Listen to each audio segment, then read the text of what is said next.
Check. Okay, they can hear me. Now let's get them hearing you. I don't know what happened. One of these days we'll get it to work, right? The very first time it'll happen. It'll happen right the very first time one day. Can you guys hear us now? Can you guys hear Preston okay now? How's that? Can you hear me? Preston, that's kind of Yes. important because last week they couldn't hear Jen very well. Right. Good on both sides? Okay, cool. Sweet. Perfect. Well, I nailed that intro, just so you know. Like I nailed it. It was really good. I didn't stutter. Dang it. All right, so let's do it again. My name is Kyler. I am the community manager for the Neureal Project. I'm gonna cut that whole last part out. I always say that I never do because the YouTube internal editor is awful. It is so bad.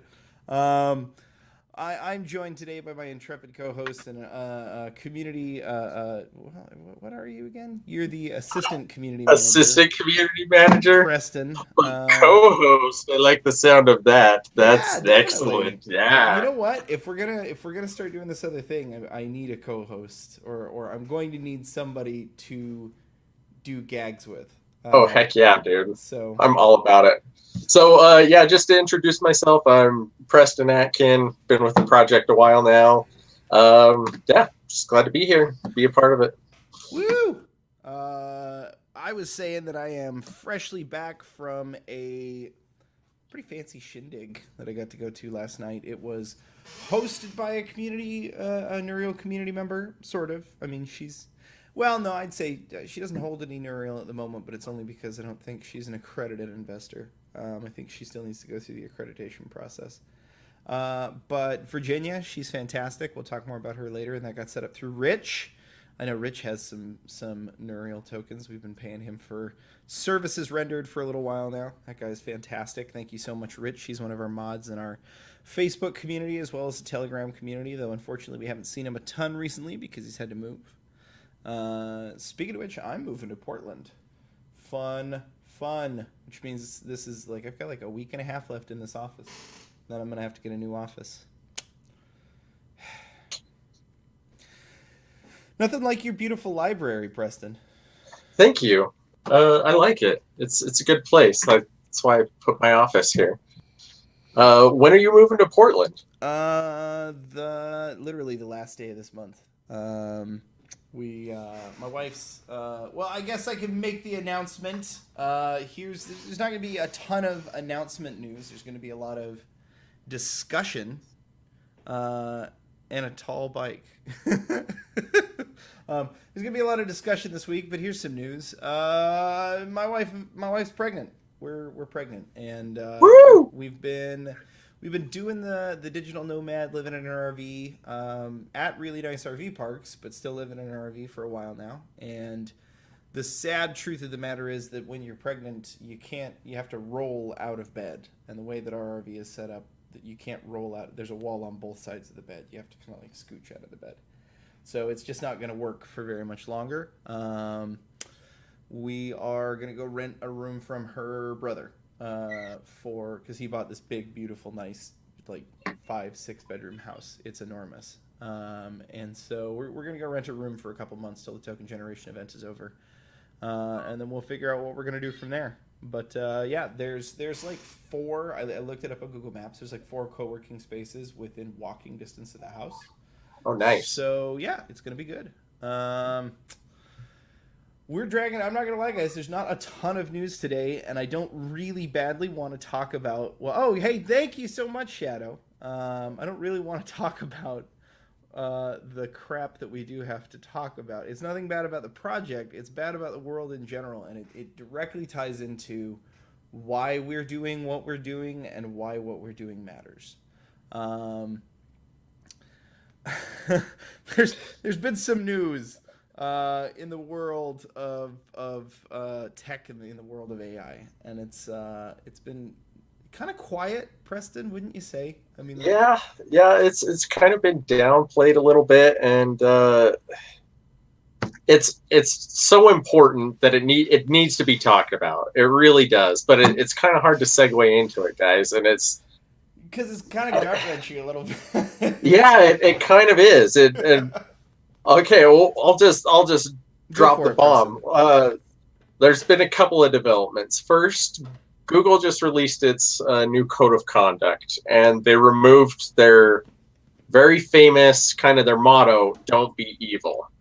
One of the few And things that I still like really appreciated about the yeah, company. yeah, and like that may not seem like a big deal, like just removing those three little words, but it kind of No, it's a huge. it, it, it it it it doesn't seem like a big deal to some people. I should say that it just doesn't seem like a big deal, but that demonstrates an entire group of people with a whole lot of power just moving in the wrong direction. well, Those three little words were very powerful. and So let's not over let's and we'll get into this, but it's a whole pattern of yeah, things. It's not just this one thing that's happening, but it's this in the context of a lot of other things that are happening with the not so friendly giant. Um, yeah. The other thing is there was just a video that was leaked. It was created a couple of years ago inside Google, and it was basically they called it a thought experiment, right? So take this with a grain of salt. I'll post up a link for you guys in the community if you want to watch it. But and to be clear, what he means by by grain of salt and thought experiment. So this there's no context really to why this was done. If you read it, it's just what it is, and it's called a thought experiment. And so yeah, maybe this is responsible. Maybe this is Google saying, hey, why don't we look at the possible implications of what we're building and what we're doing and what somebody could do. but in the context of that pattern you were talking about, it is a big deal. So because then this they do video, it. yeah, this video, guys, it talks about a very nefarious gathering of all information with the express purpose of manipulating the population. And I mean, we've seen this happen. I mean, we know where this road ends up. I mean, look at what Facebook does and Twitter and YouTube does with shadow banning people, and your news feed. That's a really good example. Your personal news feed is kind of dependent on your personal information, the things you look up, and so Google will send you information that they think you want to look at, but they might be sending you information to get you to think a certain way, and so it's pretty dang dangerous, especially in light of what China just or did. choosing which version and which article and Yeah, which specific intonation of a specific bit of information to give to you to elicit the right reaction based on psychological profiling. yep, Like really, really, really twisted stuff. Like specifically, I guess if you wanted to really dumb it down, learning through AI algorithm, learning everyone in the world's buttons and exactly how to push them, and then using other AIs in order to push, feed, and accomplish that on demand.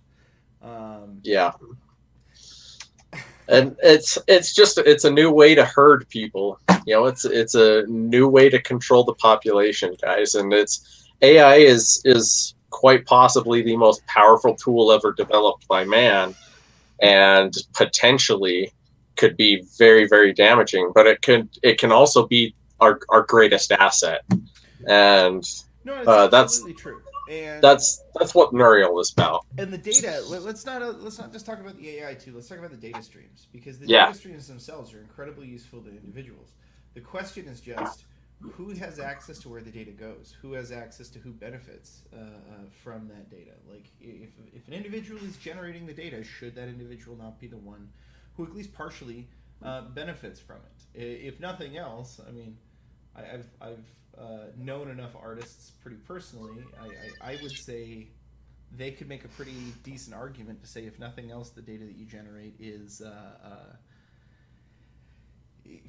could very definitely be considered art, and therefore you like there are a lot of different legal torts that could be taken in order to talk about this, and the individual themselves in our opinion, should be the one who benefits from it. The reason that should be the case is because there are a lot of things that you can do that'll benefit you personally that might expose you. Everything is a trade-off. There's a security cost benefit analysis that goes into everything. So if you're at a higher risk for a heart attack, and you want to try and use your heart data in order to try and predict when that heart attack is going to be using something like Neureal, there are potential things, harmful things somebody could do with that data. Now, you might not care, but you need to at least be conscious of who is able to use that data, and if you're being paid for it, you know who is paying for you. You need to be conscious of where they're sharing it to. Again, if you're the one who ultimately gets royalties for all the data that you're generating, then you would know who is paying you those royalties and how they got it. And you need the ability to essentially make at least semi-informed decisions about where your data can be shared, and how you personally can profit about it. And the reason that you need to be able to do that is, let's say that you are at a higher risk for a heart attack, and you do share out that data because you find that that's a very useful thing. It could save your life. You can do other things. You can be more proactive in other areas in order to try and compensate for the risk of the negative things that could be done, knowing your cardiovascular data is out there. And potentially one of those actors who has access to it is, well, I mean, not with Neureal, because Neureal is using homomorphic encryption, and so they can't get it in a format that they could really use it. But potentially it could be out there somewhere, just like anything else. I mean, so you can act in such a way that helps to secure it more, just like you do with your bank account online, right? I'm sure that you go through different security protocols with your bank account online than you do through, say, Neopets, or whatever you choose, whatever your random website of choice that you don't really care about. Like, you kind of want to sign up for one specific thing, like, oh, I get a special deal if I log into this website and create an account and click one button. You sign up for it one time, you use a crap password, you don't care if somebody hacks it. But you act differently when something needs to be more secure, right? But right now we're not given the ability to know where it's going, or how far it's going, or who it's being shared with, or who's benefiting from it at all. Go ahead, Preston. I'm floundering. Oh, I was just gonna to kind of add on to that we kind of got to change the way we're thinking. It's there hasn't really been another option until recently. I mean, if going back through the history of the internet, I mean, Google has kind of created this. I mean, it's a great product, great service, but they're kind of a monopoly, and at the what vast, cost? yeah, and the vast majority of the population just doesn't really care. That's the first step. We got to start caring, and then you got to realize there is another option, and coming technology based on the blockchain is what's really exciting, because there's new things being built that can totally displace Google, guys, or Facebook or whatever, and we got to take that step. We've got to make that leap. We've got to make it happen. Well, and we are, and they're growing. You got things like Steam. You got things like, well, I don't know if I should even say this, because I met the guy and we're talking. This is a potential partnership, and you guys know us. We don't like to tease you with stuff unless it is pretty much in the pipeline and we're waiting for stuff to work out. So I'm not going to tease you with this, but we talked, and this guy has created a social media network that allows you to get paid for your own data and be able to say where it goes, who gets control of it. But more than that, let's talk about what the really, really dangerous side of this is. If Google is the one who has control of all the data, right? Then not just all the data. The real big risk here is that Google's also the one who's in control of more than, I think, 50% of the AI compute that's out there working on AI right now. Because it's probably more than that now that I think about it. That's not a number that I've researched, but I know that they're a huge player in the space. The biggest by a long shot. Yeah, they make their own chips specifically to do it because they do enough AI. And the bigger deal there is that nobody knows what goes on behind Google's closed doors. Nobody. So let's talk now about those 12 workers who stepped off. because Google is currently working on an AI to do the job of data analysts. And what a data analyst does, specifically in this context, is we've got a lot of drones up in a lot of places. And we use those drones for a lot of different functions. But one of the main things that they started using them for now is that they put these incredibly high, what do you call it? Resolution camera, Oh, like an unbelievably high resolution camera, and they fly it up higher than the human eye is able to see from the ground. And what it does is it takes a picture about once per second. And then what they do, it's not super useful in its own format, but it live streams that back down. And when an explosion happens or when an attack happens, it's taking a picture of the entire city every second. And so when an attack happens, what they do is that in a data center, they then use that to go back in time, second at a time, in order to track and figure out where those people went, or where they came from, who they are, try and identify them, and then watch and then go forward in time from the attack and figure out where they fled to, who they're involved with, where they go to after that, who their leader is, where their hideout, like all these different things. But it takes an unbelievable amount of time to train a person to be able to do this. And even if they're incredibly highly trained, you're talking about pixels, like 1 or 2 or 3 pixels that represent the individual, and you have to be able to track them through a crowd. So it's something that they're trying to get machine learning to do. But the problem is, in this context, what you're asking is for the people who are designing that machine learning, designing that specific thing, to then essentially be responsible when it targets the wrong people, when it kills civilians. or maybe it targets the right people. Maybe maybe it's the people running the program that are in the wrong. That's wholly fair, but Yeah. specifically what I'm saying is that that their big concern is, like, a lot of them are like, okay, a lot of people work on weapons projects. We work on a lot of stuff that ends up getting used by the military, and ultimately that goes towards killing bad guys or saving good guys, right? And the military's argument is that this technology will save a lot of lives. It will allow us to a lot more accurately target stuff, because right now they have their analysts stretched pretty much to the limit. Like they have Right. more film and data and stills from these drones to go through than an individual could go through in lifetimes, or than their current staff could go through in lifetimes. And they don't have the ability to scale that up quickly, because these are very high level people, and again, it takes a very long time to train them, and it takes a lot to recruit somebody like that in the first place. I don't know if you've seen this, but they're having trouble recruiting people now that the economy is coming back up as well. So especially those higher caliber people who would generally be going into other occupations. And so what they're trying to do is they're looking to what other countries in the world are doing. Basically every other country in the world is doing, which is it's an AI arms race. I mean, people have said it before, but I'll say it again. We're in an AI arms race, and it's we're not the only ones who use drones. I mean, we're more prolific with our use of drones, but more, I think, even small terrorist outfits are starting to use drones, just not as sophisticated as we are.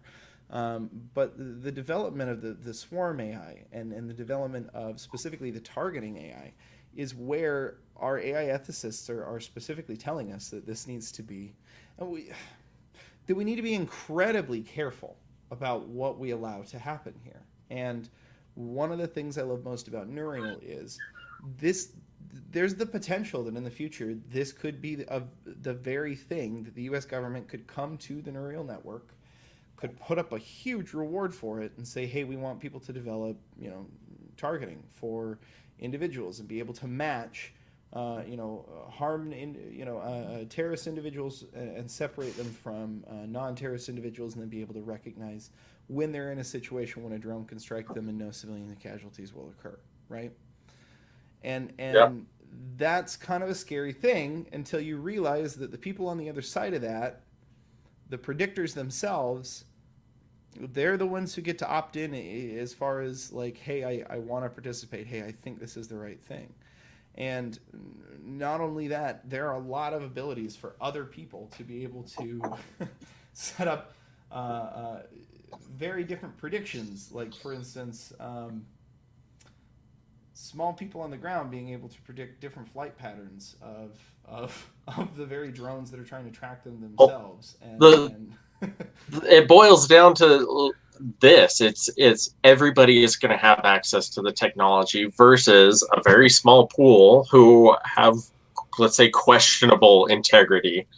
and even if they didn't, it's a very small pool, and not only is it a very small pool, and they may not be as creative in the things that can actually do all humanity good, but we also don't know what they're going to do with it. Whereas in the Yeah, Neureal system, we all know what they're like. If that happens, all the predictors that are doing the predictions know what the prediction is about.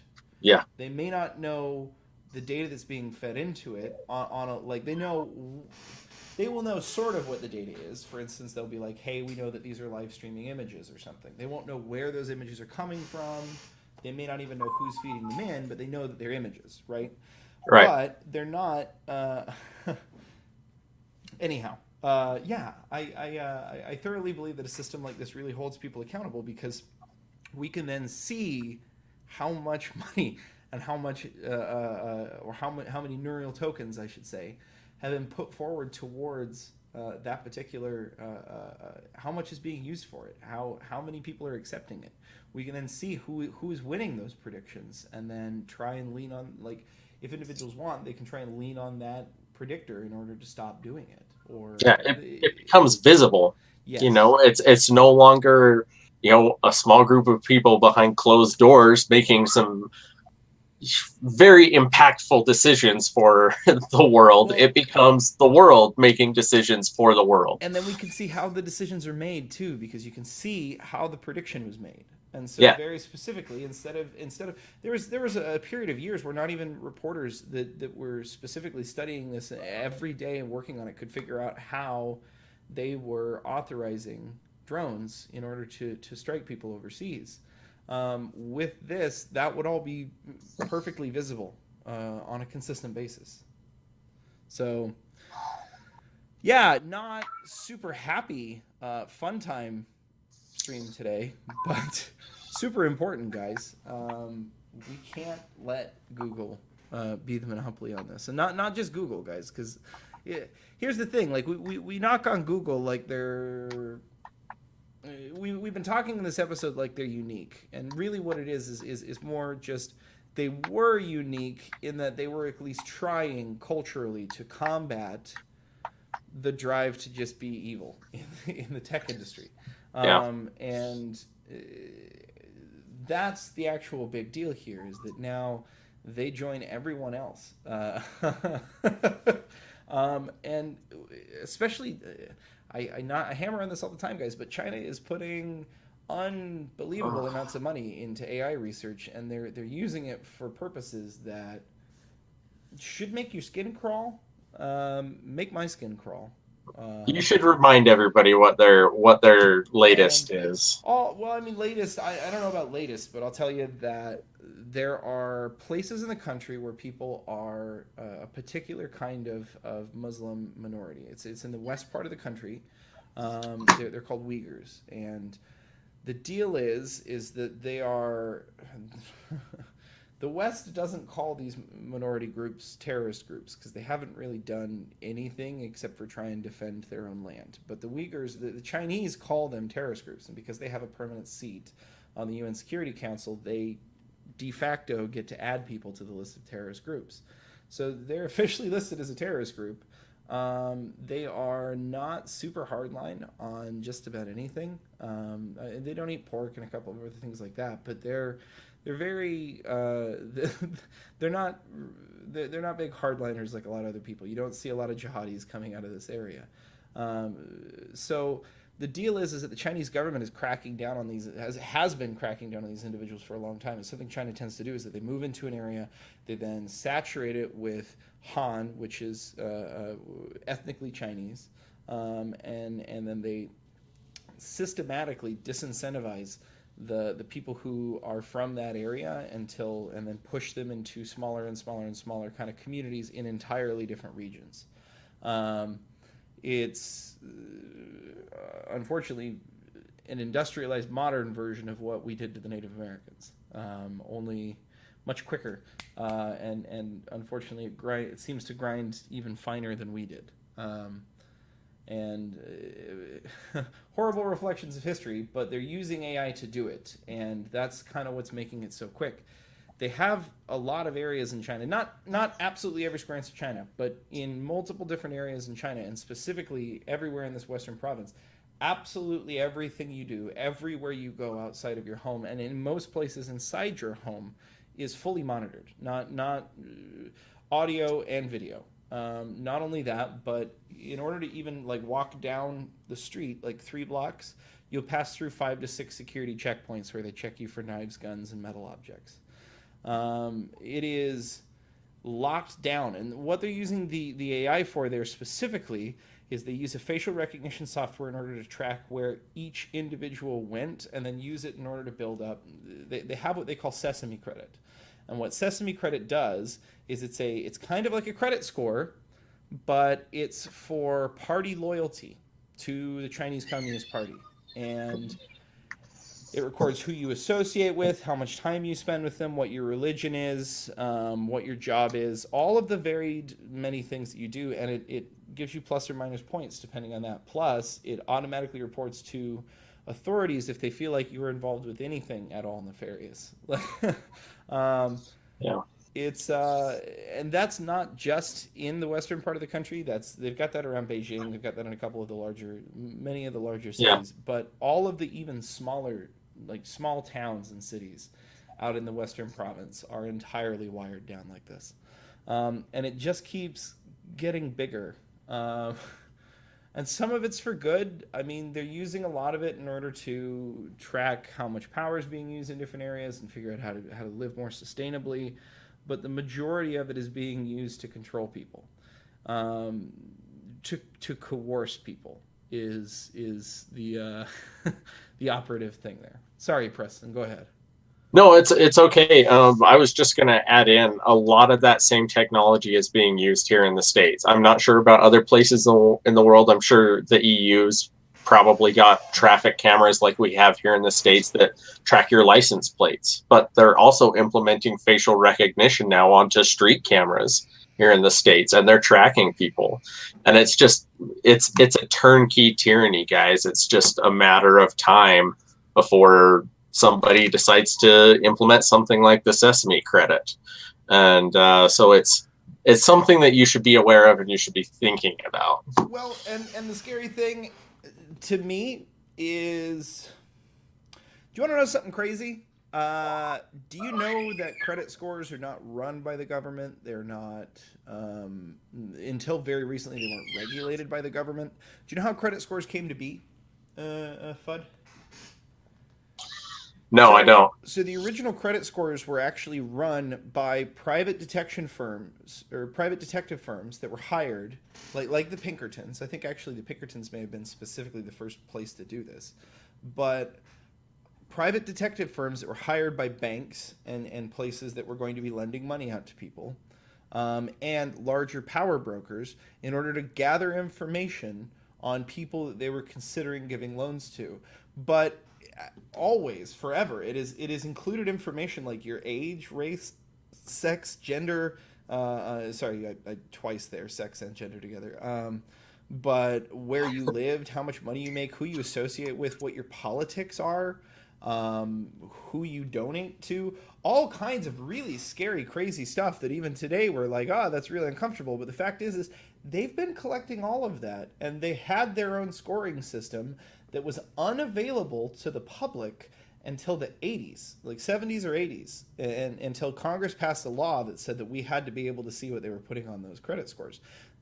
Clear up until the 70s and 80s, those were unavailable for almost like 180 years. We could not see our own credit score, and it said stuff like, this is a black man and he's from this particular neighborhood, and this is who his parents were, and this is who his grandparents were, and we're just going to exclude them. That's crazy.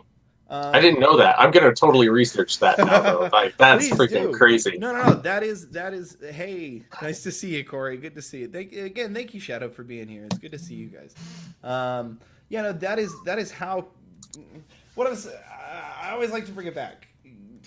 There's nothing new under the sun. I know that I've said it a lot, but I'll say it again. We don't invent things out of whole cloth. That's just not how our brains work. What we do is we take things that we see that work in one area and things that we see that work in other areas, and we mash them together. Whether we realize that's what we're doing or not, that's what we do. Whether it's things, strategies that we heard from an old story, or whatever, things that we see in nature. This is biomimicry specifically is a really great example of this. It's most of the better engineering design stuff that we have now is biomimicry. And that's exactly the same thing. It's going out in nature and seeing something that works as applicable to the same situation in nature, and what is evolution engineered in order to overcome this problem, and then applying it to human engineering. Speaking of which, there's a bit of that going on with Neureal and brains, but we can talk about that later. It's what was I was getting into that for some reason, and now I've lost my train of thought. Mimicking. No. There was a reason that I was talking about. Nothing new under the sun. Yeah, dang it! I'm just gonna have lost this whole train of thought. I was going somewhere important too. Guys, this is why we need your help. This is why we need your support. We're trying to give the world an alternative, not just to Google, not just to the present company. And by the way, this is always a risk, right? Like you can't ever. This has always been a risk. It was never a set thing that Google was just never going to be evil, right? Like we all should have realized that from the very beginning. And the thing is that this information, this data that we give them, unless they specifically go through effort to delete it, they hold on to it forever, which means that let's say that Google stayed good for 50 years. Let's say that they stuck around for 50 years and were just completely straight, narrow, moral the entire way, looked through the moral implications of every one of their decisions and made great choices. Okay? 51 years, first of all, that in itself is it's an impossibility with something as broad in scope as Google is. Like that's a just downright impossibility. It is. But even considering that we got to 50 years, the point is that after that you're any point it can be sold to somebody with bad intentions. Well, I like to use this anecdote for people. Most people here in the States are aware of the Anne Frank diaries, right? We all had to read it in high school. Right. Jewish family. And, well, they were hiding in an attic in another country. They weren't in Germany. But the Nazis eventually found them. They found them because Anne Frank's father put their religion down on his passport application 3 years prior. Before And this was happening. Yeah, before anything was happening. This was just on a piece of paper that got stored in a filing cabinet somewhere, guys. And because he had to as well. Yeah. Because he was required to put it down there. Yep. And so I don't know how else to put it. Like things can go bad in a hurry. Wow. You know what? And not only that, but this is what authors talk about when they talk about information being power. And when they talk about information being more important and more valuable than gold, because the fact is that information applied in the right way can be infinitely more powerful than force or money or gold. And the really important thing here, guys, is that information is incredibly hard to destroy, especially when we're talking about digital information. You actually have to go through some effort to destroy digital information. It's not a free process. When you hit delete on your computer, nothing happens. The information is still right there. It's available until your computer goes through and overwrites that information. It just pretends like it doesn't exist anymore until it overwrites it. Does that make sense, guys? And that's the exact same with Google servers. Like they have to Yeah. they literally have to expend electricity to delete the information that you give them, and they're consistently building storage at an unbelievably rapid rate. So again, even if they were great for 50 years, that means that when they get turned over at 51 years to somebody who's not so great and they begin to crumble, there's just 50 years of super rich, very highly valuable information. And not just even them turning evil. This is another thing I wanted to point out. It's very dangerous for us to allow ourselves to be so centralized.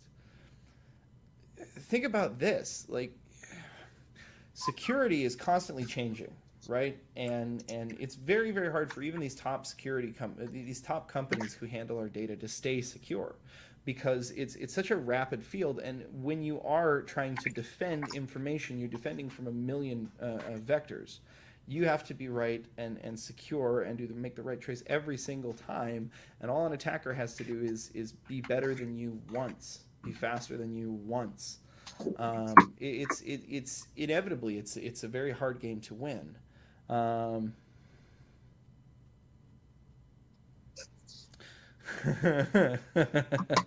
Said that poison your Facebook. I don't know. Yeah, you can delete it. You can poison your Facebook data if you like. There's all kinds of things to do. I personally have been very displeased with our ISP's decision to monitor all of our data. So I use a VPN, and then I have one computer that specifically doesn't use a VPN and sits on the same connection I do. And I have a randomizer on there that pulls up random websites every 30 seconds. That's genius. Oh, no, there's a lot of programs like this, so that it just screws their entire data about me. I should probably be implementing something like that. We'll talk later. Well, and there's the thing, right? You know that most of these companies are your ISPs. Guess who they sell that information to? Various shell corporations that all belong to those same companies who gather data for credit scores. That's terrifying. That's terrifying. We but need to. Well, and here's the thing, guys: is that what we're fighting is a system that was built up over of what is the best choice for us in this moment. And what we're finding now is that we need to make some difficult decisions. We have to suffer some pain in order to overhaul what we're doing. And one of those, well, maybe not even some pain, because if you look at the solutions that blockchain provides, really it's a better solution right off the bat. But it's painful to change anything. And that's what I was trying to get at to begin with. Like we got to work on changing the way we think about things, and we got to look towards developing technology to address the problems that we're experiencing right now. We got to get off this path that we're on, because we can see where it ends up. I mean, my favorite literary genre is sci-fi for one reason, and we can explore the possibilities of the future. Okay, it's a great way to explore different possibilities for mankind. And there's a lot of really scary stuff in sci-fi, and there's a lot of really good stories about what not to do. And so we gotta make sure that we find the right future. We gotta build it right.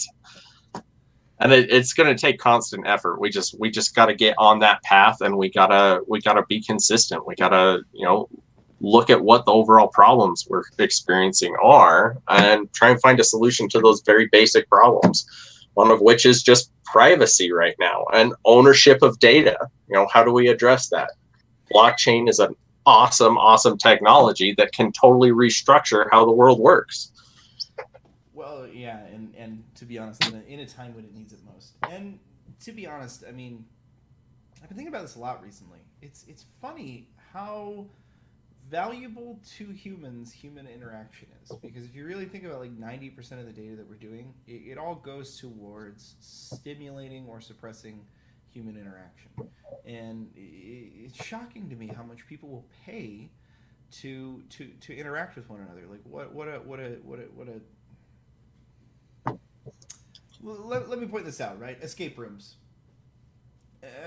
Ostensibly, this is a very silly thing.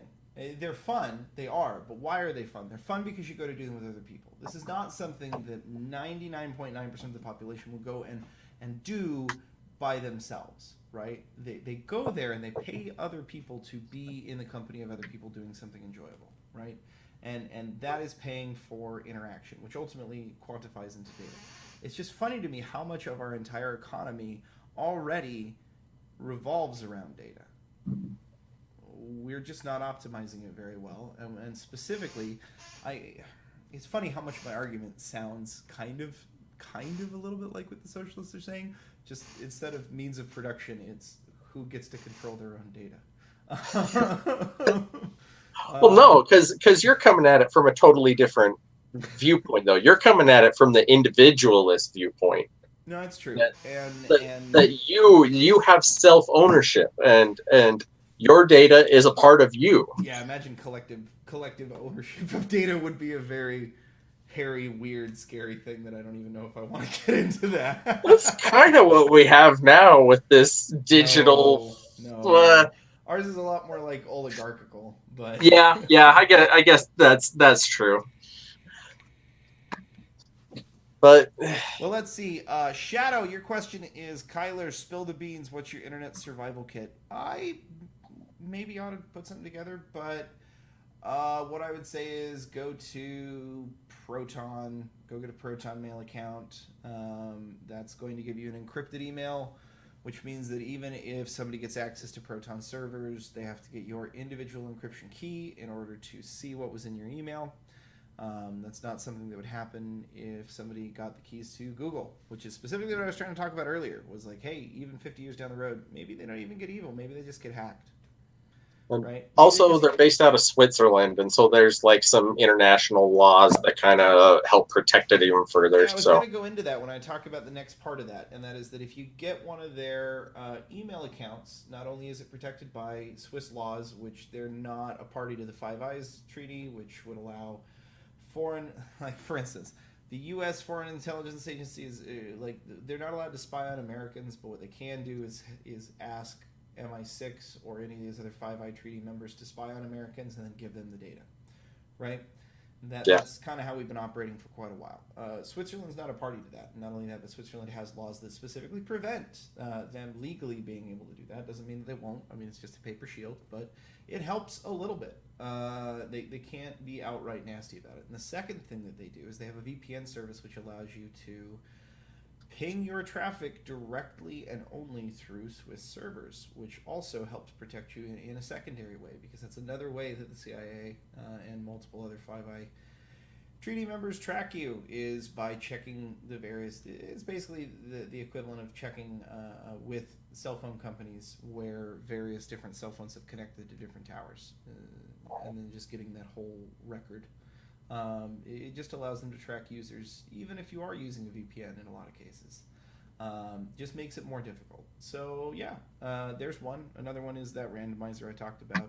They're all over the place. So just look up internet browser random internet browser bot. I'm pretty sure that's what I typed in. Yeah, it's just a Chrome plugin. It goes hog wild. Brilliant. It cracks me up that it's a Chrome plugin. It's just funny. It's kind of ironic, but man, that's choice.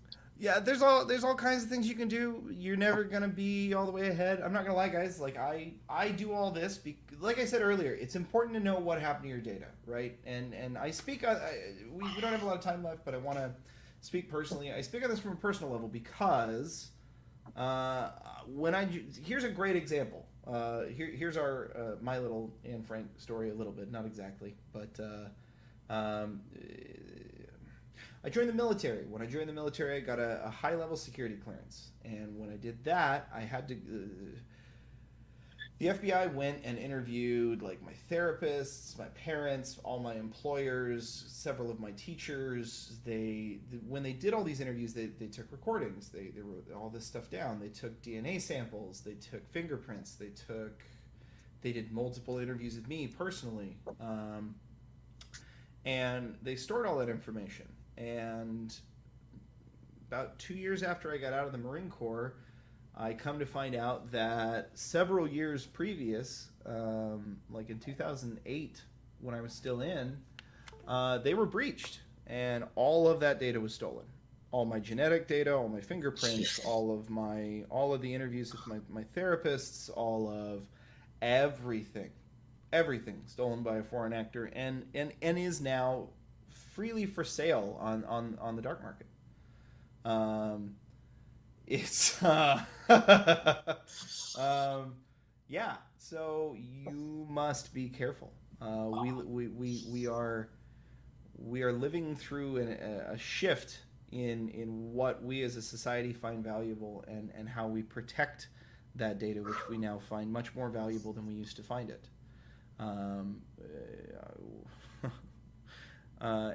Neureal's a part of that, guys. We're really glad that you're here. We're really glad that you're on the side of pushing for real change, and on the side of pushing for systems that actually promote healthy data management, that promote specifically individual control over not only their data, but how their data is used. And specifically, guys, the data is useful, but as we've learned before, like there's oodles and oodles and oodles of data being collected out there, and most of it is not being used. Most of it is just being warehoused. Yeah, it's being stored.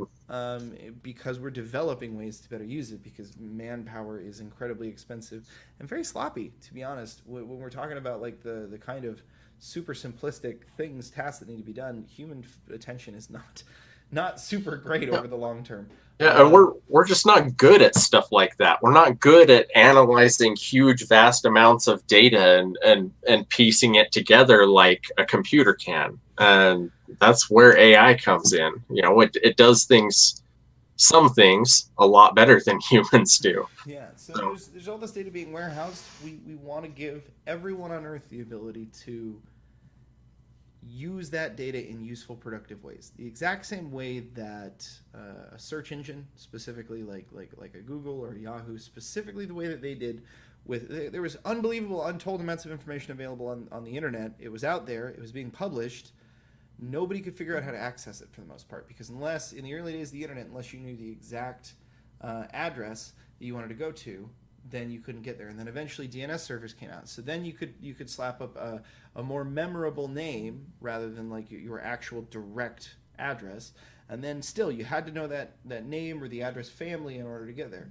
And then eventually we got search engines who crawled around the internet and organized the data and allowed us to output it in a useful format for humans.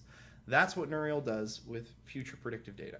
And that's what we want to be delivering to you guys. And unfortunately, we're not the only ones working on it, guys. There are a lot of people working on the exact same type of predictive stuff we are, but behind closed doors and controlled. So thank you guys for helping be a part of the big push to actually do this right, do AI in a humane way, and basically prevent Armageddon. That's where we're going. Yeah, that's what it's all about. All right, guys. So let's stop Bible thumping. Let's take care of some shop matters. Guys, we are very close to the token generation event. I can't say when. We're gonna make it a policy and not say when until we actually have a set date. I can say that we've filed most of our legal paperwork. We're waiting for responses. We are in the range that we're talking about filing time-sensitive paperwork that has to be done X number of days before the pre-sale begins. So we're right now having the conversation about when the best day to do that is in the coming weeks. So things are moving very quickly. They're right around the corner. Please stand by. As always, we appreciate your patience and your involvement. If you're on the bounty program, I forgot last week. I'm sorry I didn't put up the code for the bounty program. It was Bolt. Later I said that it was still on the thumbnail. This week, Don't be evil. Well, that's a good one. I think it's actually gonna be FUD. All right. I think it's gonna be FUD this week. Just so everybody knows, in case you're brand new here, Preston's nickname ever since we've been kids has been FUD. Yep. So let me punch that up real quick. Add text FUD. All capitals, guys. All capitals. All right. Whoa. Hey there. Turned it around for some reason. All right, guys. This is this week's live stream code. Let me Vanna White you for a second here. This is the code that you have to type in this week in order to receive your rewards, guys. It's this one right here. Do you see it? There you go. Now, we've got some other kind of interesting news and some updates. I'm just going to leave that up there so you guys can watch it and hopefully type it in. It's not going to work till after this video goes live because I actually have to get in there and change it. But FUD. FUD is the word of the week. It's a good one. Yeah, it is. It is a good word. Other things that are changing, guys. We are making changes to the translation section of the bounty program. We got somebody to translate German. We realized very quickly that we can't really test the the veracity, the accuracy of the translation without you community members. We trust the person who did the translation because he's somebody who's been helping out around the project for a while, but we realized that, like, for Hindi and Spanish and a couple of these others that we don't speak, we need to change the way that we're operating it. And so what we're going to do is Preston and I are going to use some translation software in order to do some basic translations. And if you spot an error in one of our documents, submit yourself for the for the translation program right now, just whatever language that you're able to speak and translate from. Get in there. If you spot an error in there, you submit it to us, and I give you points depending on how big the error was, how many words it is, how long it is, and how well your correction works in the context of the sentence. So nobody entered last week's drawing. I didn't get any comments on the YouTube video. I'm sad. So we didn't give any Neureal tokens away. We're gonna give some away to the live stream viewers here. If you're here on the live stream and you want to earn some Neureal tokens for being a part of it, not you FUD. If you want to earn some tokens being a part of this, say here. I'll enter you into a randomizer. We really appreciate you guys being here for the live stream. I know it's kind of town hall-ish, feels a little slow, but it's important, and we appreciate the crap out of you guys. So, especially because we're coming up here into the final leg of this. It's hard to even talk about how close we are to finishing this token sale. Comments were off last week and now. Something has changed. Let me get into. Thank you, Shadow. I wish somebody would have said something midweek. I don't know what's changed in YouTube settings, but I'll correct it. We should have comments on every single week. We want to hear from you folks. Even if you're just saying random crap. Das Neureal ist gut. Ja. Neureal ist sehr gut, ja. Cookie do.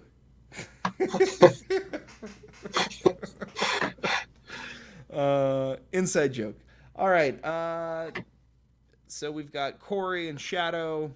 Anybody else? Is anybody else here? I see that there's 5 of you. I guess you don't want tokens. All right. So Corey, Shadow, we're gonna randomize both of you. That's called flipping a coin. Yeah, it is. It's just who's gonna pick who gets heads, right? So I'm just gonna put a Corey, Shadow. All right. Whichever one of you comes out on top wins. Randomize. Shadow's the winner of the week. Hey, Shadow. Congratulations, Shadow. Way to go, buddy.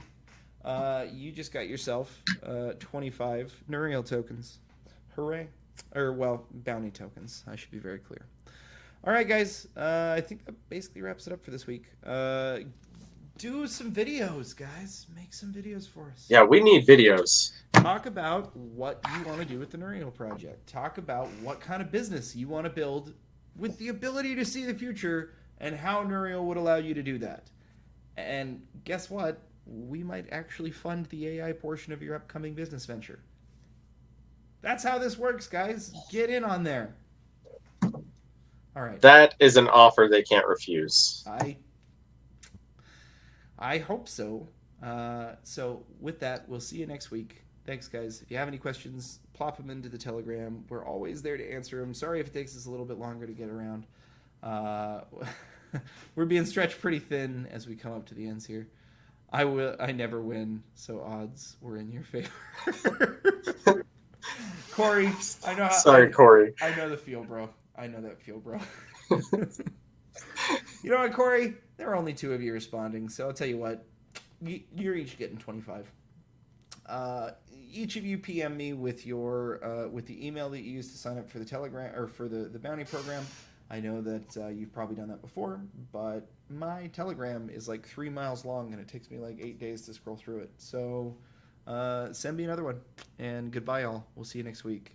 Make sure Bye, you hit that everybody. like button, hit the subscribe button, hit the bell icon to be notified about when we're streaming live next. And yeah, goodbye this time.